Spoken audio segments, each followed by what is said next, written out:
참 이 자리에 서 있는 저는 많이 착잡하고 또 서글프기도 합니다. 지금 우리가 여기서 뭘 하고 있는 겁니까? 통진당 해체를 하고 지금 핏대를 올리고 있어요. 어쩌다 우리가 여기까지 만나면 모르겠습니다. 어떻게 통진당이 지금까지 있는 겁니까? 우리 영토 안에 우리를 적으로 보고 이 나라를 적으로 보고 이 나라를 또 체제를 파괴하려고 그리고 북한에 노동당과 맥을 같이 하고 소위 민노당 지금의 통진당이죠. 이들과 우리는 동거하고 있어요. 우리 영토 안에서 우리는 적과 동거 중입니다. 이게 어떻게 이런 일이 있습니까? 이건 나라도 아니죠. 이쯤 되면 대한민국은 나라가 아닙니다. 어떻게 우리 국민이 그 흉악한 적과 동거하고 있습니까? 그 나라에 국가는 또 좁은 의미에서 한 정부는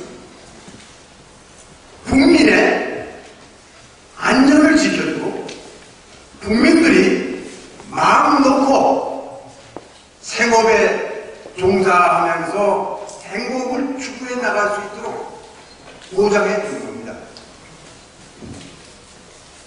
그런데 지금 국민들과 흉악한 적과 같은 공간 내에 존재하도록 아직도 방치하고 있는 겁니다.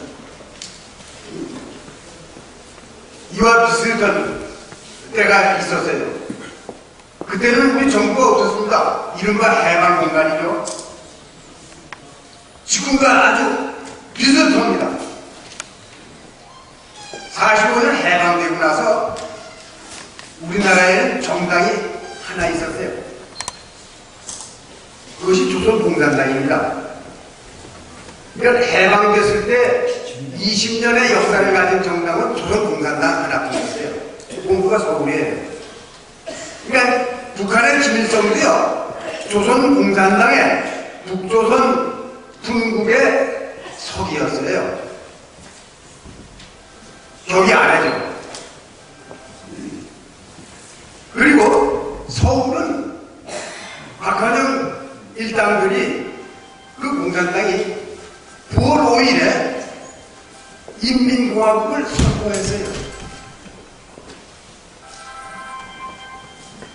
다행히 9월 중순에 9월 15일에 미국에서 이승만 대통령이 귀국했습니다. 아찔하죠 지금 생각하면. 이승만 대통령이 그 이북분이에요. 황해도 사람입니다.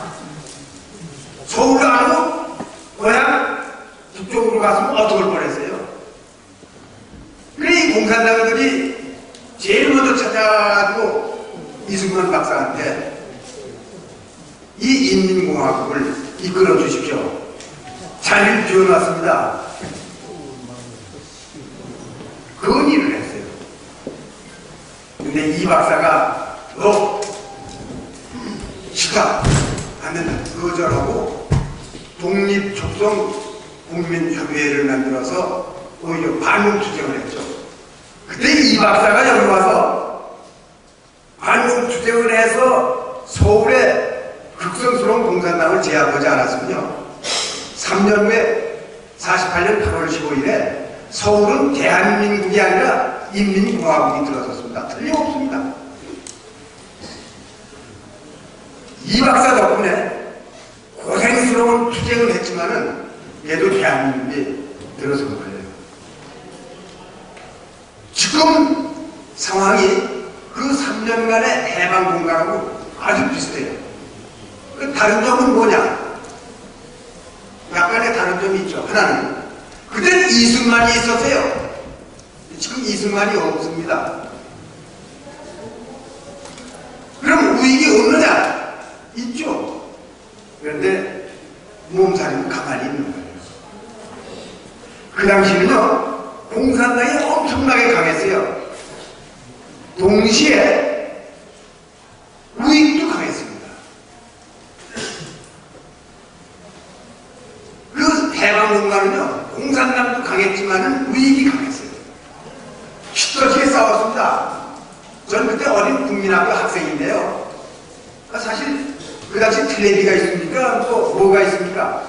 구경 중에 제일 재밌는 구경이 싸움 구경이에요. 그 집단 난투하는 그 장면, 그 따라다니면서 구경했어요. 저는 이건 제 눈으로 보고 말씀드리는 겁니다. 사람들이 죽어나갔어요. 그만큼 우익도 강했습니다. 특히 이북에서 요즘 표현으로 하면 탈북이죠, 탈북. 그 당시 월남한 분들은 진짜 그 우였어요. 이승만을 중심으로 해서 이승만을 따라서 반공투쟁해가지고 좌익을 제압했기 때문에 대한민국이 생겨난 겁니다. 지금은 어떻습니까? 아까도 말씀드렸지만 우리는 좌익을 아주 동거하고 있어요. 그뿐입니까? 이게 통진당, 이게 민주노동당이죠. 민노당. 북한에는 조선노동당이 있고 남한에는 민주노동당이 있어요. 민노당이죠. 여기서 민주는요, 우리가 알고 있는 우리의 민족하고 다릅니다. 그러니까 우리는 자유민주주의인데 쟤네들이 입이 닳도록 말하는 민주주의는요, 속지 마십시오. 그건 인민민주주의예요. 인민민주주의. 바꿔 말해서 프롤레타리아 독재입니다. 보십시오. 지금 대개 다 망하고 해체됐지만요, 소련이 살아있을 때 냉전시대에 동구 공산권 국가들은요, 나라 이름 앞에 전부 민주주의 붙었습니다. 동독도요, 나라 이름을 가지고 보면 민주주의 국가예요. 동독의 공식 명칭이 독일민주공화국입니다. 지금 평양에 있는 쟤네들도요, 조선민주주의인민공화국이에요. 우리 헌법에 대한민국도 민주공화국이라고 돼 있어요. 이 민주가 같은 민주입니까? 설마의 말씀입니다. 우리는 자유민주주의고 쟤네들은 인민민주주의입니다. 그들의 목적은요, 폭력으로 우리 대한민국, 즉 우리 때려부시고 저희들 세상 만든다는 것이죠. 거기에 호응하고 그들과 보조를 맞추는 것이 바로 민노당, 지금의 통진당이에요. 한심하기 짝이 없는 게, 우리 세금 낸 돈 가지고 걔들 정당 보조금 나가잖아요. 수십억이 나갔어요. 이게 나랍니까?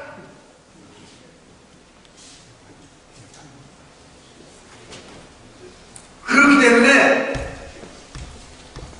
아까 말씀드린 해방정국에서는요, 열렬한 성청년이 있었지만요, 그래도 다행히 이 판국에 국민행동본부가 있어요.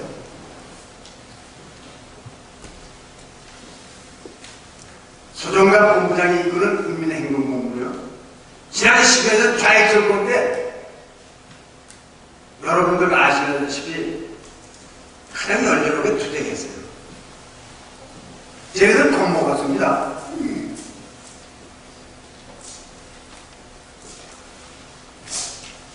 이게 좀 쉬워야죠. 이게 뭡니까? 제가 아까 착잡하고 참 불안하고 괴롭다고 하는 것은 이제 국민행동본부도 좀 쉬워야죠. 쉬지 못하고 있잖아요. 나는요, 내가 바라는 이 나라, 국민행동본부가 투쟁할 필요가 없는 그런 나라가 되길 바라고 있는 겁니다. 그런데 요오는 것 같아요. 여러분들 느끼시겠지만. 그리고 박근혜 정부가 그 앞에 있는 정권들보다는 나아요. 그러나 비약합니다. 한 가지만 보면 알잖아요. 대한민국 헌법이 살아있는데 어떻게 통진당이 이 나라에 발을 붙이고 있습니까? 이건 10년 전에 없앴어야 하는 건데 헌법재판소가 이 뭐해? 우리는요 오늘 부르짖는 것이 뭐 하늘에다 대고 떠들 거 없어요. 헌법재판소에다 대고 소리소리 질러야 합니다. 헌법재판소가 해체되든가 민노당 즉 통진당이 해체되든가 둘 중에 하나가 해체돼야 할 마지막 시점에 와 있습니다.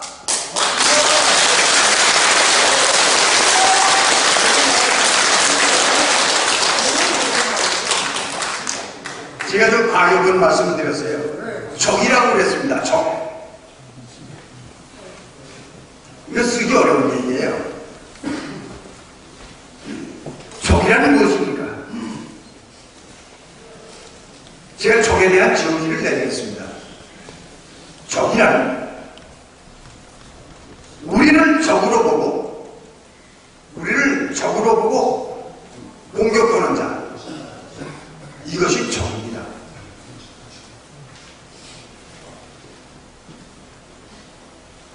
북한에 김일성, 김정일, 김정은 그 일당과 호흡을 같이 하면서 이 나라를 파괴해서 꼭 그렇게 만들겠다고 하는 이 통진당,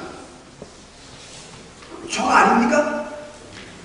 말 조심은 하고 말을 다듬어서 그런 표현을 안 하지만요, 아이 전 군 출신이에요. 말 다듬을 줄 모릅니다. 직설적으로 얘기하면 이건 우리의 적입니다.